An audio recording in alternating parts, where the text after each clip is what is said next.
generosity in times of uncertainty and fear. My name is Andrew Walter, and I serve as Canon for Strategic Collaboration in the diocese. Today, we're focusing on ways in which we can respond to the financial impact of the COVID-19 crisis.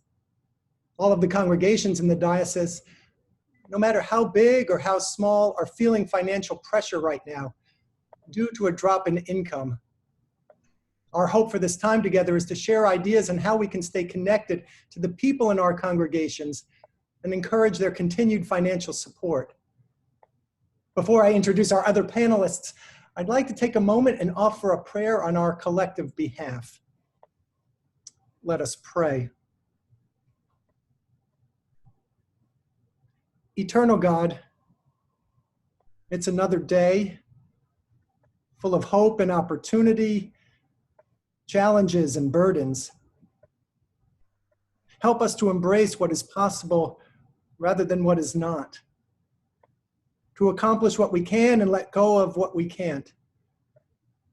We are human and imperfect, trying to do our best in the midst of difficult circumstances. So be with us, Lord, for we are your people and your church. Today we turn our gaze to you and put our trust in your goodness and strength. Guide us as we seek to serve your people and share your love in our communities and in our world. All this we offer in the name of Jesus. Amen. Joining me for this webinar are Linda Bailey and Iman Seiler, two lay members of the diocese who serve on our Financial Resources Committee, and also Peter Turner, the IT director for the diocese. Our presentation will be broken into 3 parts, and there will be time for questions at the end. That said, once this webinar is over, if you have further questions, or if you would like to discuss the financial impact of the crisis on your congregation, please feel free to contact me or Don Crane. And with that, I'll turn it over to Peter. Yes, good afternoon, everyone. I'm Peter Turner, the IT Director at the Diocese of Washington. Thank you for joining us today. A quick note on this session. If you're joining us by video, you'll see in the webinar window at the bottom of your screen a Q&A button. There is the opportunity to ask your questions, and we'll be monitoring those during the session. In addition to that, if you have something to share with the group as a whole, you can use the chat button that's down there as well. The session is being recorded, as Andrew mentioned, and we'll be making this available online for those who are not here. So please use that Q&A, and we'll be as we move through the session, we'll be monitoring those Q&A, and there'll be opportunity at the end to respond to your questions. So thank you very much, and hand over to Linda. During this session for the presentation, you'll be looking at slides, and then for the Q&A, you'll be seeing us. Thank you, Peter. I'm Linda Bailey, and it's my honor and pleasure to provide whatever support we can through this webinar today. I think one of our biggest takeaways for this is to really know your congregation, which I know you all do, but I think in these times that are unsettling, the more that we can stay or help our congregation stay with what is familiar and safe will probably be the most advantageous for them. I was thinking that at this time of such dissonance, that we're talking about a group of people that by and large feels the safest in tradition. I mean, I've gone to the same church all my life, and it's hard not to be in that physical space. So I think the more that our churches, our people feel wed to that tradition, the more challenging this will feel. I think one of the things we can do as a community, as a church community, is to help people stay connected. I think that also will be the most helpful in terms of our revenue for the churches, looking for ways to help them continue to give that feels comfortable and safe to them. And for the next several slides, Iman and I will be sharing some specific strategies for hopefully how to make that happen.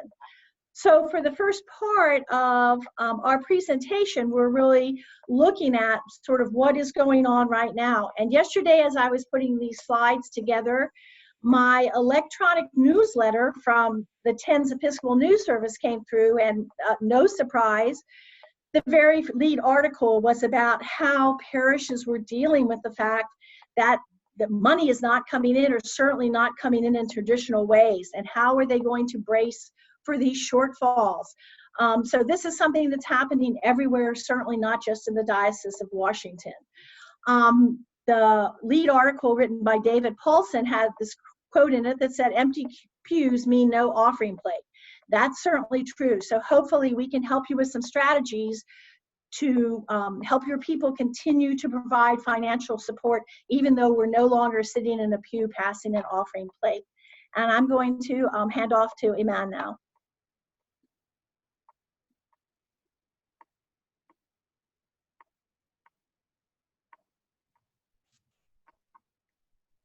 I'm not hearing Iman, are you?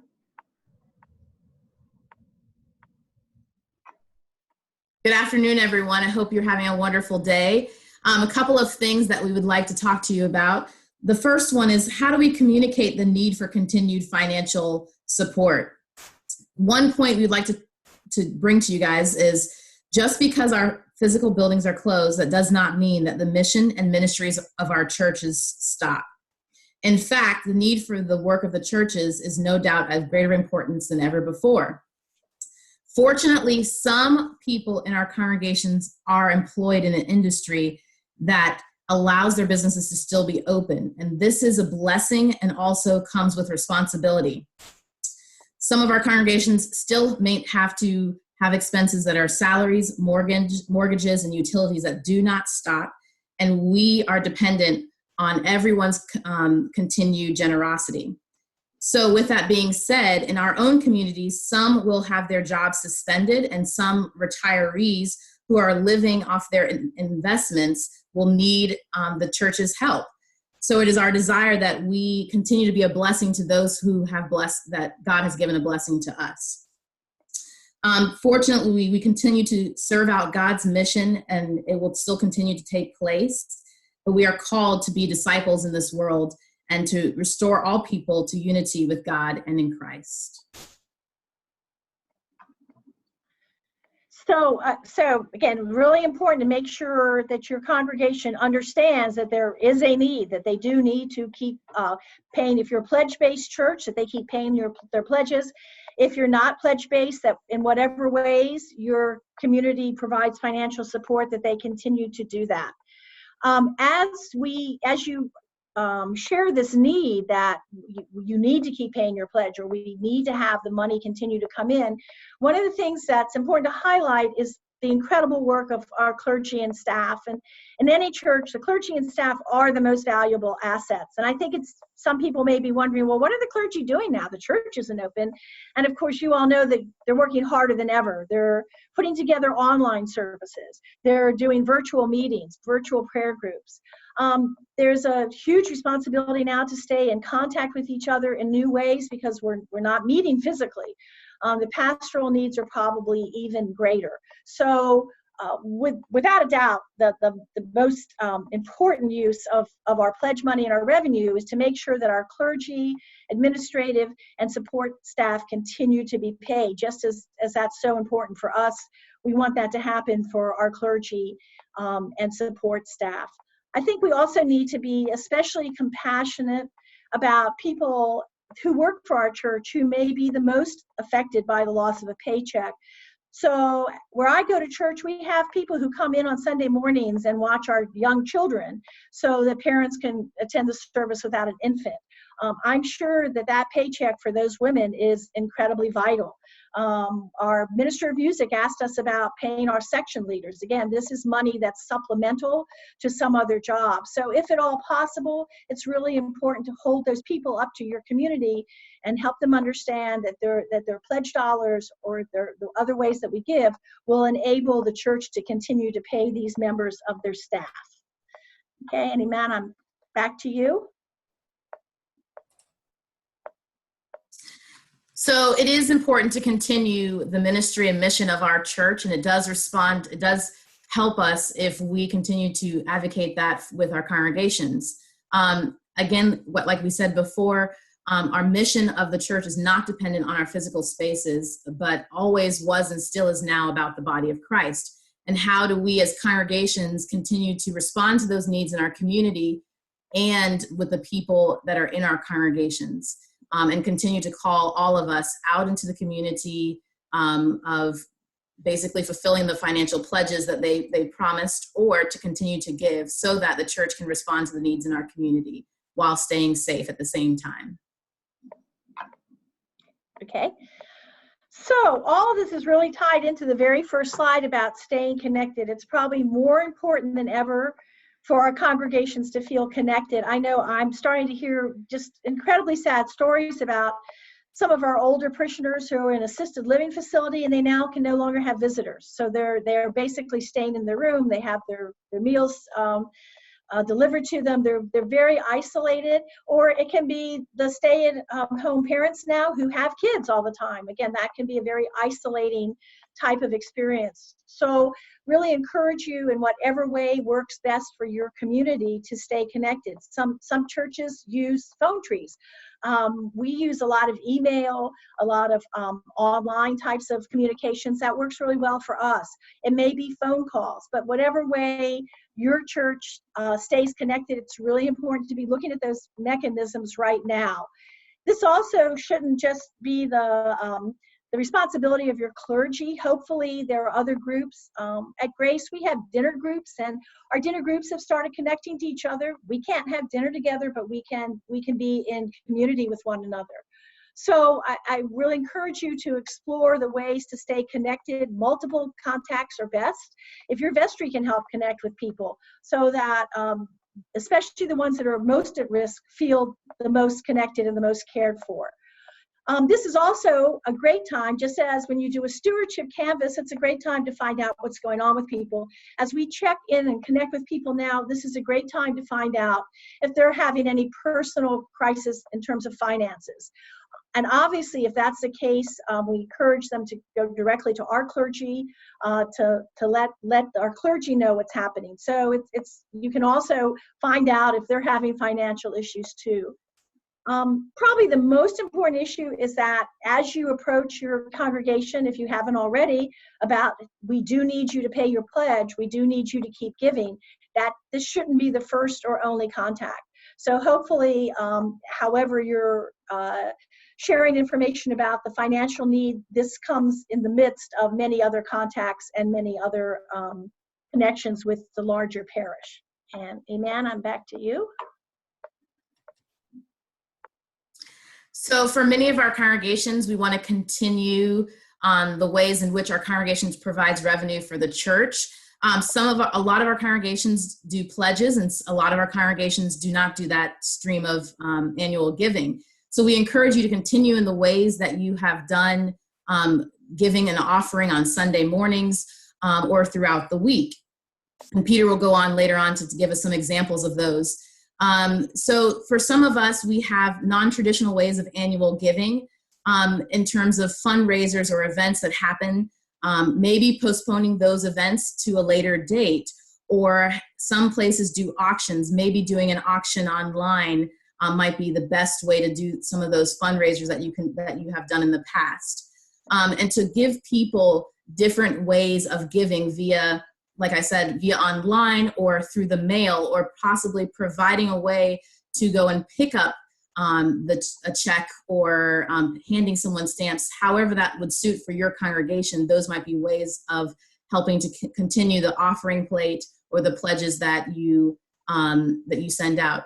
I would also encourage not just to give, to talk about the pledges, but to continue to, like Linda said, to stay connected with our parishioners and our congregants, to make sure that we stay connected with them and not let our first email or our first conversation with them be about money. And so just in continuing to ask how they are doing, but also to remind them about a financial commitment if it is all possible. And that we want to support those in our congregation as well as those in the community. And we can do this through your financial support. And of course, the reality is there is going to be lost revenue. There's really no two ways around that. As I was thinking again about my parish, we usually have a substantial Easter offering. We may still get some of those as mail-ins, but a lot of that money just isn't going to come in because we won't be having the traditional Easter services. We also get cash offerings in our plate, and we also have people who won't make a pledge, but they do put money in the plate when they're at church. So those options are going to disappear. As Iman was saying, if you have a spring dinner, that's not going to happen. And so it's important to be realistic that some of this revenue is lost. Maybe you can make it up. Maybe you can have your spring dinner in the summer, but you probably aren't going to have an Easter offering in the summer. So those things, that cash is gone. We recommend that you perhaps review your cash flow right now to make sure that you can continue to make your payroll. That's the biggest priority. So even with people staying current with their pledges and giving money in other ways, there's going to be some lost income. The other part of that is the income that you know is going to be lost. Now's the time to look at your budget and see if you can make some adjustments. Again, I know at our church we're looking at no new initiatives, so nothing's going to. Hopefully, we're not going to approve something that wasn't already in the budget because we're going to know that some of this income isn't going to come in. So as hard as this is, I think the more realistic and honest we can be looking at our budgets right now and seeing what the impact of this lost revenue will be to our advantage. One last slide from part one is many churches are now doing online Sunday services or other types of online gatherings. This is a great time to still include an offertory. So even though we're not going to physically be passing the plate, this is a great time to say, please send in your pledge or mail it in or do your online giving. Peter's going to go over these options in just a minute. And if that means sending somebody to the house to pick up the check, if that's what's most convenient, do that. But please make sure with your online services that you are including your offertory as always, but talking about the different ways that the money may now be coming in. So we're going to switch to the second part of this, and I'm going to turn this over to Peter Turner. Thank you, Linda. I'm just going to begin with a few data points to remind us of what we're facing right now.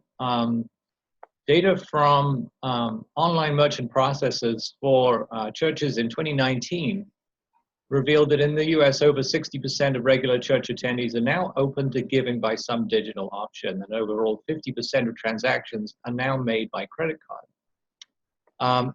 Data also showed that recurring donors donate 42% more than people who make one-time or repeat one-time gifts. So just a little bit of education. There's the statistics from nonprofit studies show that 72 to 88% of the age bracket most strongly represented in our congregations give charitably.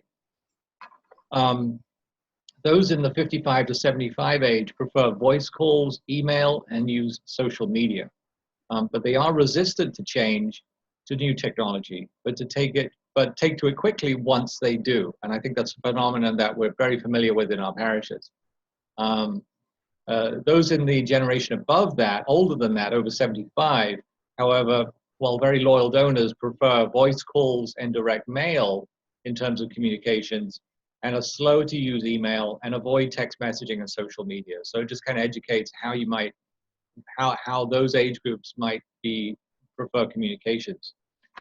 We know two stark realities at the moment. One is a challenge. The Episcopal Church members love tradition like no other, and habits become institutionalized very quickly. And so change is often met with suspicion, and that's consistent with that demographic that I just mentioned. The realities are that no matter how suspicious we are of things of right now, of the new ways that we have to do things, we can't collect money by plate as we are used to doing in person. And our church attendance right now in person is 0. We're not allowed to gather right now. So we have to face that. Second, for those who are technologically averse or resistant to change, the choice is really harsh. It's stark. It's to either financially abandon the church or to make an adjustment. So for those in your churches in that older generation, we know that there is hope for change, and that with change comes then embracing the new way, because we know from the behavioral studies and so on that people in that way will change and are open to changing their behavior, but it can take some time, and this may be the nudge to do it. We need to be creative in this sense, and we've talked about connecting and the value of that, and about the people. So how do we make giving options palatable for those who may be averse to doing so? Before I continue, let me just say two things. As Linda's discussed, and Iman, this should not and shouldn't be a one-person job. Supporting a parish is a team effort. And that goes the same thing with the online giving. Whether it is the vestry or the stewardship team mandating a group quickly to begin working on this, whether it's the vestry or a stewardship team, is a key task. Putting this on one person's shoulders can lead to complete exhaustion. So just have that in mind. Second, Rome was not built in a day. While financial support carries urgency, right now focus is on getting the basics in place. And that is what we're focused on. What you might have done 6 months ago is probably different to the steps that we would follow in the current situation. So just like with streaming video, get up and running with what works for now, and let the rest develop as you gain momentum and experience. You may find, for example, that parishioners with money may be able to pay a lot more in advance than they would ordinarily do, and which will help provide cash, the additional cash into the account right now. And if others are not able to help, then others may be able to assist with adjusting their pledge upward, or the budget needs to be adjusted accordingly. Either way, please rest assured you can do this, and we're here to help you. So, let's look at a few options. We look at the next, moving on. Let's start with a few options that the checks and plate donors may be resistant to change, not trusting technology, feel comfort by the tangible act of putting money in the collection plate. This is a common phenomenon. There's a certain comfort level often expressed in parishes by actually putting money into the plate. So breaking from that habit can be difficult, but as there's no plate available, then we look at options. Others may not have realized or been offered the choice of alternatives. Now, where reaching out through your team shows that they will not make an adjustment, coronavirus or no coronavirus, then rather than pressure, ask what they may be able to do in your contact with them in your stewardship conversation. Whether you do it by phone tree, individual email, explore options or offer options that may be available. Now, a few of these are, just for your kind of consideration if you haven't considered these. Use mailed in envelopes, that's an obvious one. If the risk or going to the post office is an option, consider dropping off or mailing out stamped addressed envelopes that can be delivered given to the postal carrier. So this avoids social contact, social isolation continues, and that's a safe option. So that can be provided with stamped envelopes. Second option is to have a parishioner, the parishioner call their bank and have a check sent directly by the bank to the parish, a service some banks will offer. If an option and preferable for your members, consider a secure mailbox, Dropbox at your church for checks and cash envelopes to be dropped off each week. Whether you do weekly or monthly, a secure lockbox at the church where they can just simply drop off the offerings is an option. Additional one is a collection pickup service. If you have a team of volunteers who are able to actually, where people are if they're able to get to a house to actually go around and pick up a contribution from someone in a safe way. So if they're unwilling or unable to leave the house, consider that. And that's, again, this is a team effort. This is not one person driving around the area, picking up contributions. Another option is a little unorthodox, but might be appealing in some cases. Offer the option of a giving plate where people for whom it is safe may drive up on a Sunday or other designated day and drop their offering in a giving plate outside the church, perhaps tastefully staged, and receive a wave and a blessing from their rector and a giving team at a safe distance. And many Episcopal parishes are very good at doing this sort of thing. So just use your imagination in terms of what might be appealing to your congregation. In other words, meet people where they are. If you think that would be appealing, then give that a try. Certainly, again, it's putting money in the plate from their car. Have a nice stage table with the offering plate on where people can drive by and drop off their offering. Reports from rectors who send them say that handwritten thank you notes and cards sent by mail are often very welcome in response to gifts made in this way, or online for that matter. And coloring, people have tried using different sorts of cards, like coloring in cards that people can do, like actually do something with them, is often welcome. So it's an extra activity for people who are confined, and provides a special connection between the church and the members, particularly in response to receiving a gift. So there's a few options there for when you have people who give by cash or by check. For electronic options, there are a couple of options. One is, as you may be aware, direct deposit, which is simply the means by making payments electronically by banking or computers over the automated clearinghouse or ACH network. These are usually set up by the parishioner with their bank and require that they have the routing and account number of the church to transfer the money to. And this takes several days to process, and there may be a small setup fee or may not be, depending on the bank. Transactions need to be monitored by the treasurer to ensure that transactions are continuing as promised. So you can't see the date or expiration date of these transactions. They'll just arrive in your account. The second is the use of online giving, and this is something that's a big concern for many parishes on how to do this. Now, while online giving has been around since the 1990s, what we see is that it has often not been consistently messaged, or the adoption rate in a parish is maxed out at about 20 to 30% of the congregation.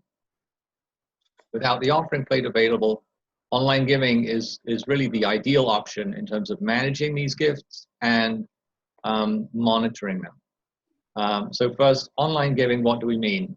It's the means by which your church can accept donations over the internet, via text giving, using a mobile phone, or other means. This is using a company who processes the payments and deposits them into the church bank account in a series of batches. So these will typically be deposited in batches with transaction fees deducted by when they're deposited. These companies typically offer an option to make a gift by credit card or using e-check, that is using the member's bank account and routing number. The benefit there is the transactions are rapid, within 24 to 48 hours, can be set up easily online by the parishioner and include recurring options so that your monthly cash flow is stabilized. And this is a lot of what it's about, is stabilizing the cash flow. There are many options for those, so I will suggest a few include multiple options available, including one-time and recurring gifts, as well as text gifts. So with selecting a vendor, you may have come across some in your travels online. There are many available. Each one has a slightly different, but not enormously different set of fees, a fee structure. That is, there's each vendor, you will always say, have a fixed fee that's connected to the credit card transaction. That's typically 2 to 3% for a credit card, and around 1% for an e-check, that is using their bank account and routing number. That's a cheaper option for the church. So that's something to bear in mind when you set this up. The church will net a little more cash by using that method. Most of these vendors now offer the nice option of a checkbox on the online form that a member can check to cover these transaction fees if they wish. That adds a little bit extra to the gift, but then the church will net a little more money.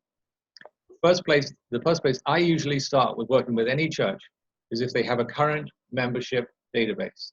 So if you have a current membership database such as ACS, Realm, Church Windows, or Servant Keeper, contact them and see which vendor in terms of online giving they best integrate with. These three systems are the most commonly used ones in our diocese. These are the systems generally have one preferred online vendor, so check with them, as I mentioned. Contact that online giving vendor then and complete the forms needed to agree to their fees and supply them with your bank account information. They'll guide you through the steps of setting up the form, and there are other options such as text giving or a mobile device app. Banco payment is the vendor most widely preferred by the above membership systems. So Banco works most frequently with Church Windows, Realm, ACS, and Servant Keeper. In the case of Realm, which is an online giving system, which our diocese uses widely, Banco integrates directly into the system itself and works on the back end, while churches see the form in Realm. So while the donation form is in Realm, the payments are processed behind the scenes by Banco. If you don't have a membership giving system, or use one that doesn't have a preferred vendor, then you can still use an online giving vendor, but the form will be hosted by the vendor instead of in your member system, and that's just fine. I typically still recommend Banco or Tithely as two options, as reputable and secure options, and they can assist you with setting up your form, what fields you would like to appear on the form, and include your church logo. So no matter which of these systems you use, make it most appealing and easy to your members.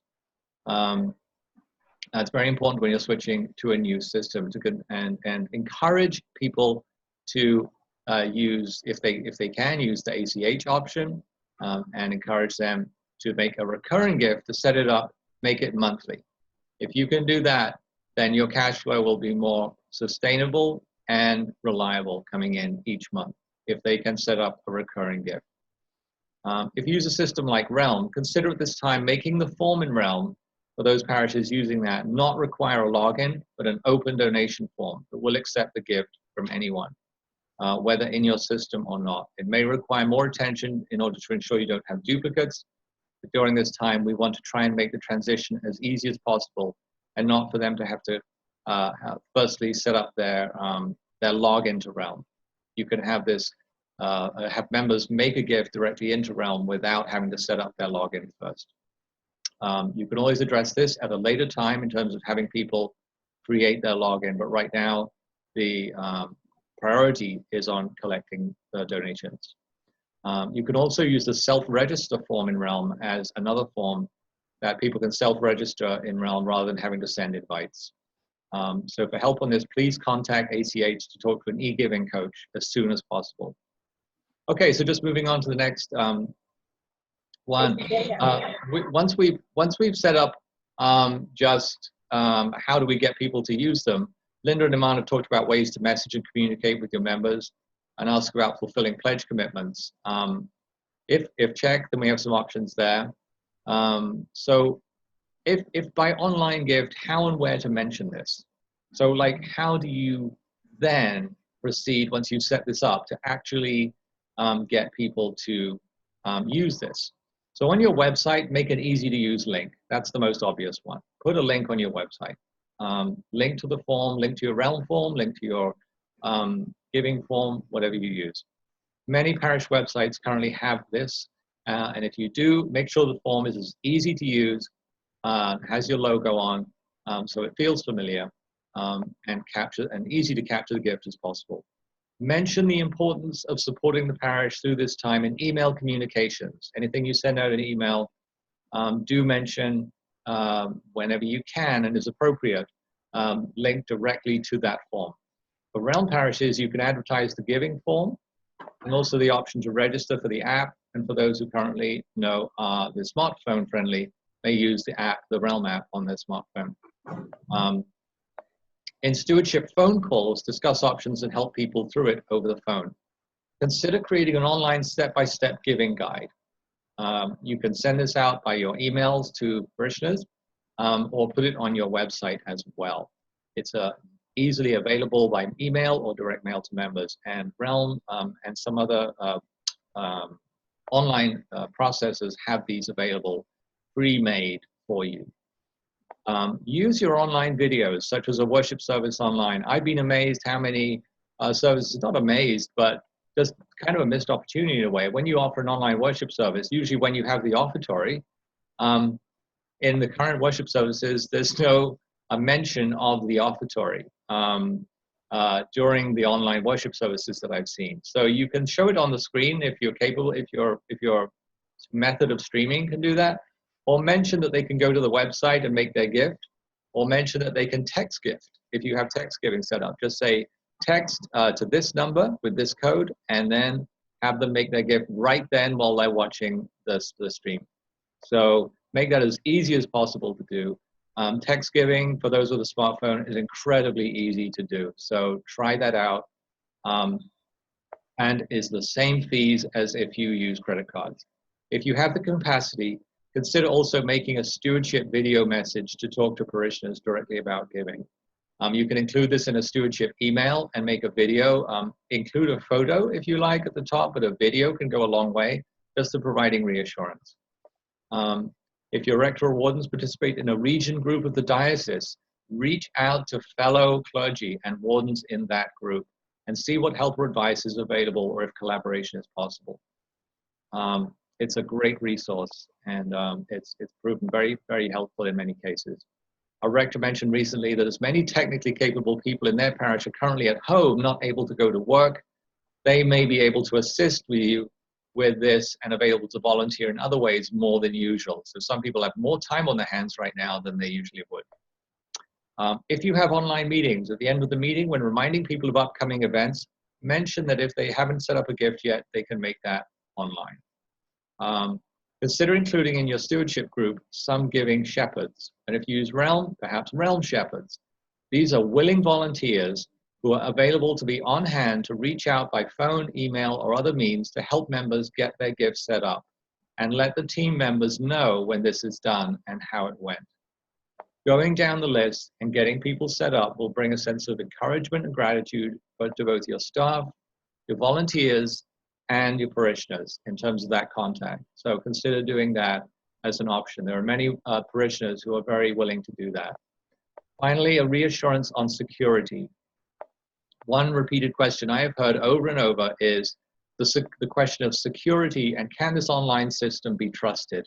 Can I put my stuff in there and it be safe? So a word on this, every online payment processor has to meet strict security and data storage requirements in order to be do this. This is mandated by the payment card industry standards. Encryption of data has to meet high standards, and reputation is a key factor for any vendor. So, for example, in over 20 years and integrating with over 60 different third-party systems, Banco payment systems has never once experienced a data breach or loss of customer data. In their case, and it's important to let parishioners know that security is a concern, and that you take parishioners' information very seriously. So I wouldn't necessarily make that the highlight of this, but for people who it's a concern in parishes where it's a concern, that's certainly something to mention if it's brought up. And then also that they remain in control of the payments made through the system with the assistance of the parish. Finally, I'll mention briefly that there are other options beyond the scope of this session, and these include peer-to-peer mobile cash transfer apps such as Venmo and Zelle and Cash App. And some churches have used these. Not many have used these, I will say. It's in our Episcopal parishes, certainly it's unusual. It's not in the culture. There's also, you can make these available if you feel that they're available to you. One thing is also, suggestion there is to use a QR code. If you have people use a QR code, you can include that. If you have printed materials, you put a bulletin online, include that QR code. People can point their phone at the QR code and it will take them straight to the giving page. You could create a QR code, or that can be made available by your vendor. So a QR code, for those people who are familiar with using a smartphone, is a very easy way to jump straight across to the giving page. So please know we're here to help, and that all of this information will be posted on the Finance and Stewardship page of the Diocese of Washington COVID-19 Response Hub at edow.org. So that's about what I have to say about online giving. I hope that's helpful for you. Certainly this information we're going to publish information in terms of some examples, I believe, on emails and example emails to send to parishioners. We've got some resources posted there already. We'll be adding some additional resources in the coming days. So check back on that.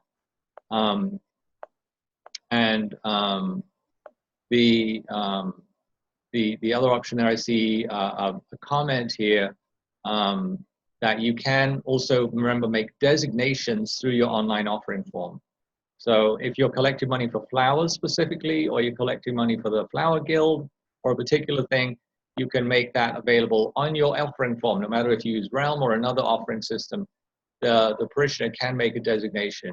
I would say right at this moment, the priority is cash flow. And so you may not want to offer a whole bunch of different designations or restrictions on your form. It's simply making a gift to the operating fund of the church. So, so we would, at this point, welcome questions from anyone who has questions or concerns.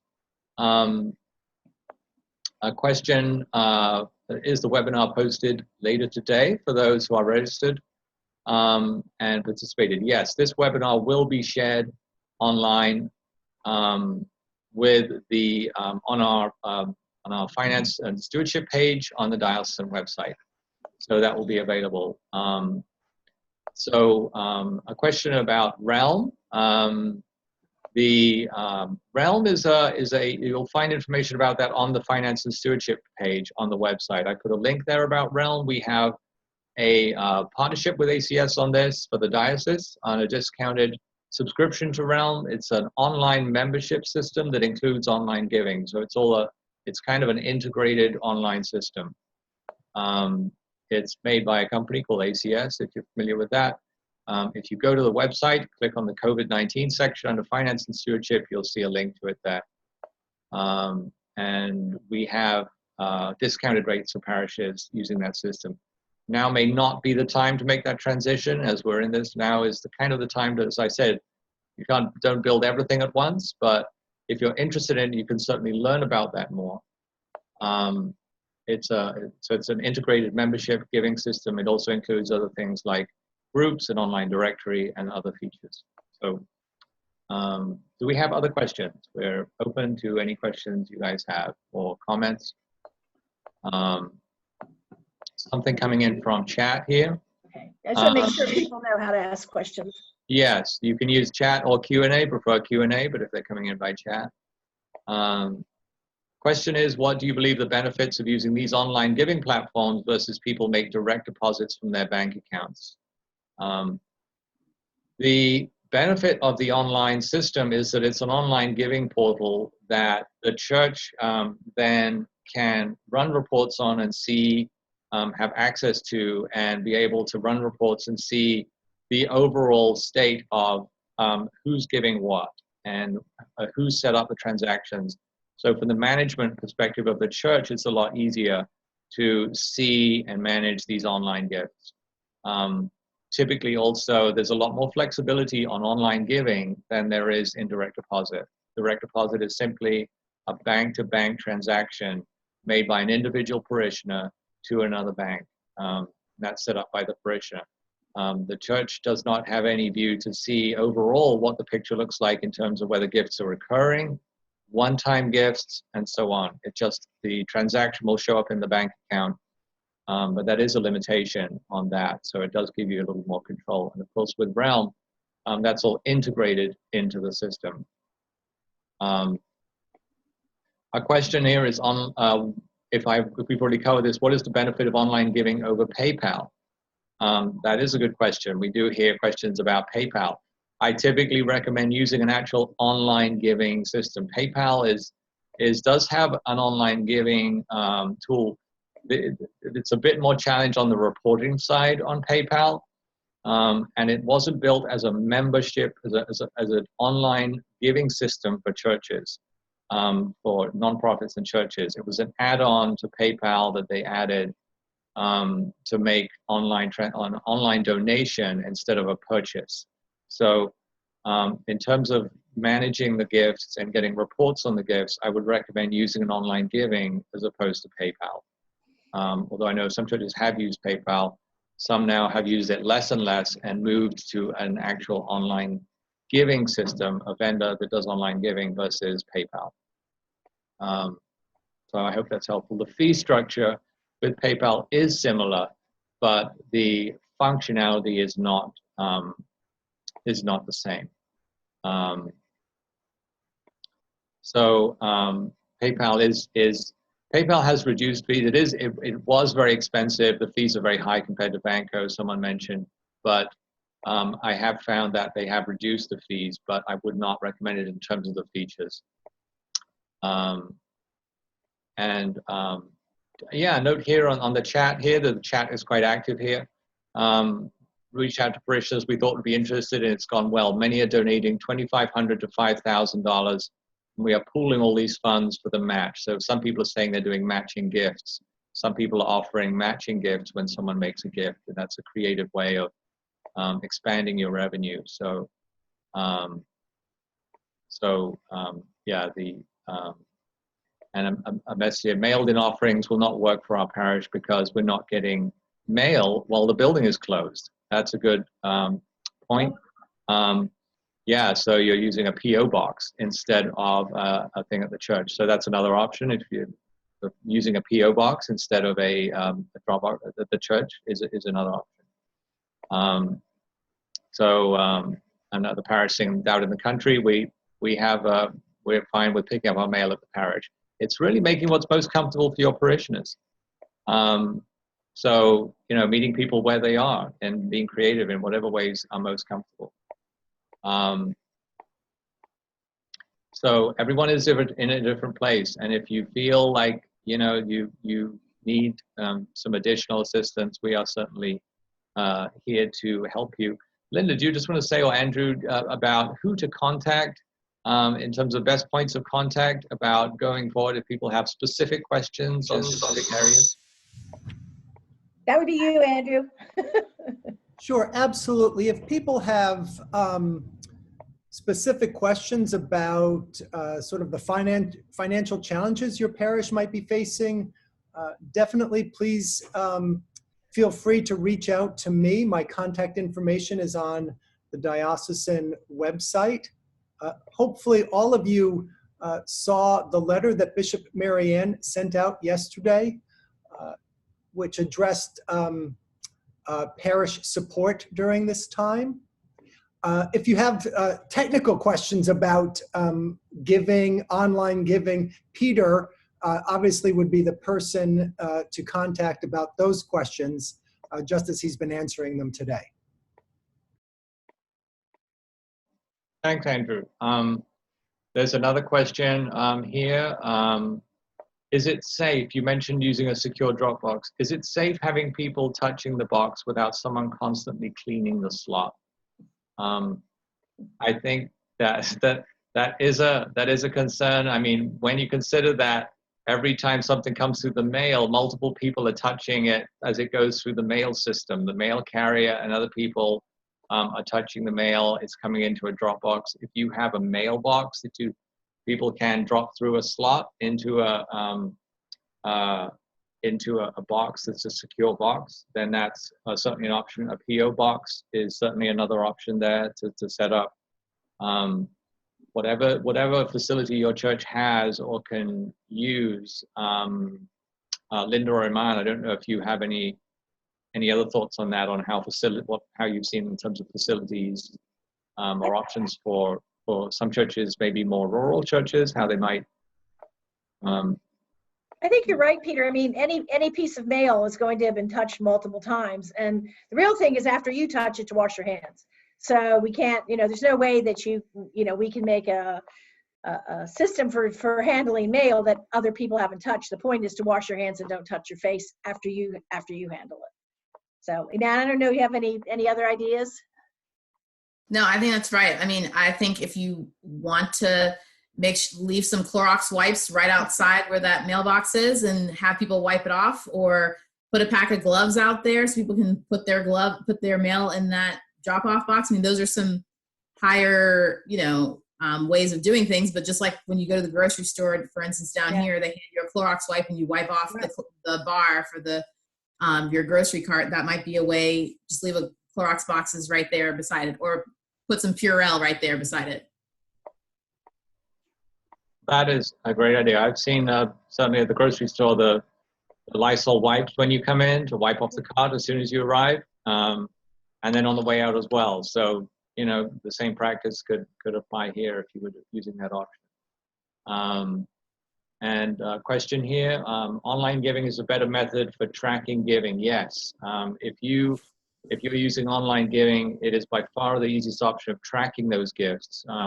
Realm has the benefit, of course, of integrating the giving with the membership information. So you don't have to do that extra work of reconciling, entering the gifts that you get in a separate system into then the membership database that you use to enter the gifts manually. You may do that anyway as checks come in, but if people give online, those can be entered. If those come in online into Realm, then you can make sure that those gifts get put in.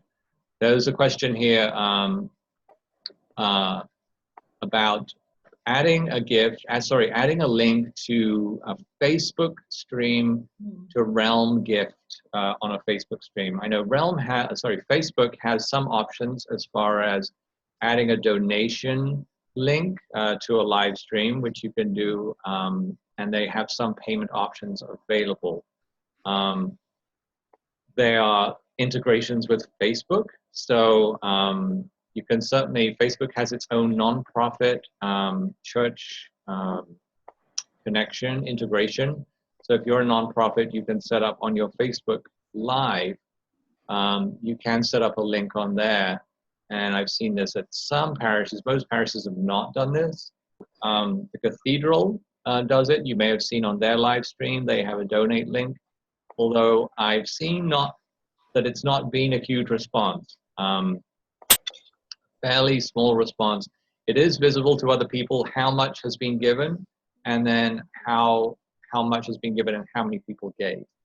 That goes through. That can go through Facebook or through another vendor that integrates with the Facebook giving system. So using a separate system that wouldn't necessarily appear on the Facebook donate. You'd have to use kind of what was available through Facebook. So what you can do is you can have on Facebook Live, you can set up images, stills, and you can have that show up on the screen. So if you have an image that you can have that show up on the screen with the address to give and with the text information, and flash that up on the screen instead of having like a donate link. So that would be another option. So here's another thing that someone wrote. Andrew, you might be able to answer this question. It's talking about what initiatives are being put out by our legislative offices in response to paying staff and income replacement. Yeah, thanks, Iman. The diocesan staff is tracking that. We don't have any clarity about what sort of help the current stimulus package might offer to nonprofits and churches in that manner, but we are aware that it's a possibility, and so we're keeping our eye out on that. And certainly once we have any information, we would share that with parishes. And I do know, I think one of them was Governor Hogan put something out in terms of for small businesses and nonprofits. I'm not sure how, grants and loans, and I'm not sure how that applies to churches.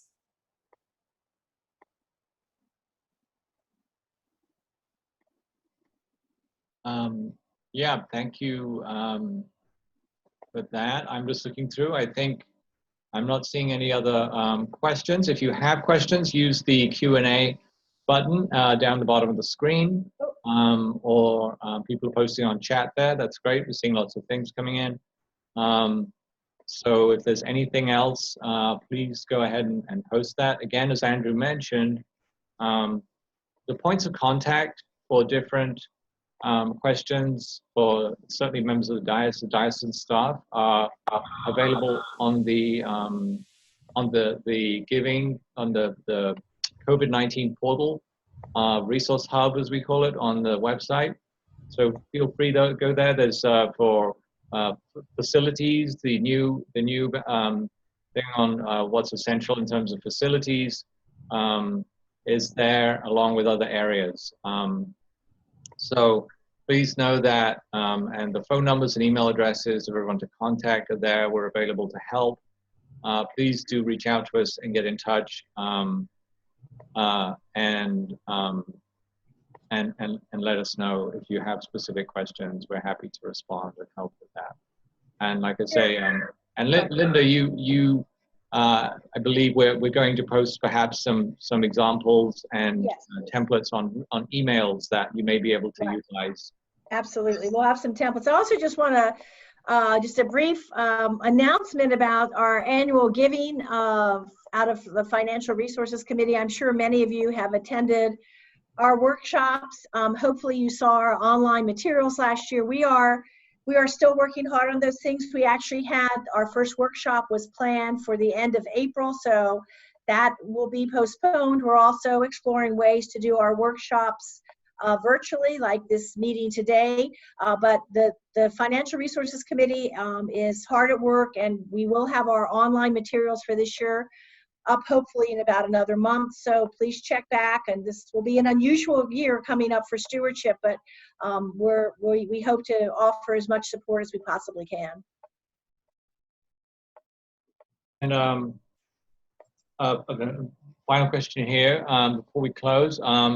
If there are other tools that people in the diocese could use or would like to see the diocese create or use, please do let us know about that. If there are things that you would like to see us do that we haven't put out yet, that Resource Hub is fairly robust at this point in terms of what's on there. So we encourage you to go to that address at edow.org.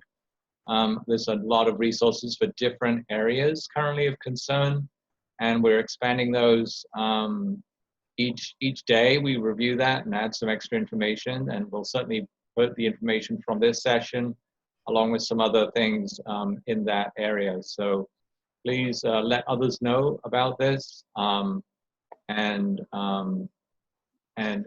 share this information. We're happy to do that. So please do get in touch with one of us or using that contact information. Peter, so one more question, and this is for Andrew. Someone has a question about diocesan assessments, the question about reducing our giving, what would impact and at the diocesan level, what would that impact at the diocesan level? So two things I would say. First, at this time, it's more important for every congregation to focus on their own community and not worry so much about their contribution to the diocese. Of course, if everyone, if churches are in a position where they can continue making their contributions to the diocese, that would be wonderful and we would be grateful. But the top priority now is for each congregation to focus on their own community. Second, we do realize that, that this crisis will have a financial impact on the diocesan budget. And we have started the process of assessing what that might mean for the diocesan budget, without, of course, laying off any staff and maintaining our commitment to the strategic plan. So we've begun that process of reassessment. Thank you. One more thing, so Kristen, I'm assuming this is Holly, said that her husband's school applied for Governor Hogan's grant monies, which is her husband teaches at a Catholic school, and they did receive $30,000. So that is an encouragement probably to us and our schools and the Episcopal Church and our churches. Go ahead and apply. Great. I would say, yeah, that's very encouraging. And Kristen, perhaps you could, we could share that as people explore these things and receive encouraging responses, to share those with Andrew, so we can share those with others as avenues for extra support at this time. As you reach out to, as you explore these things, or have parishioners who have connections.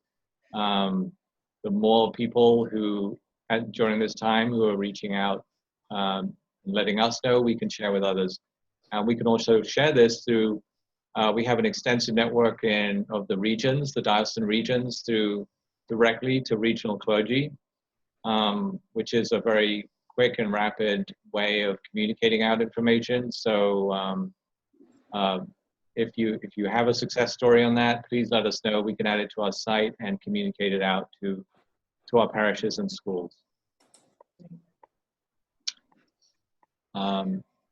Okay. We're at 2 o'clock and just want to be mindful. If there's other questions, that's great. But for people who need to move on to something else, it is 2 o'clock.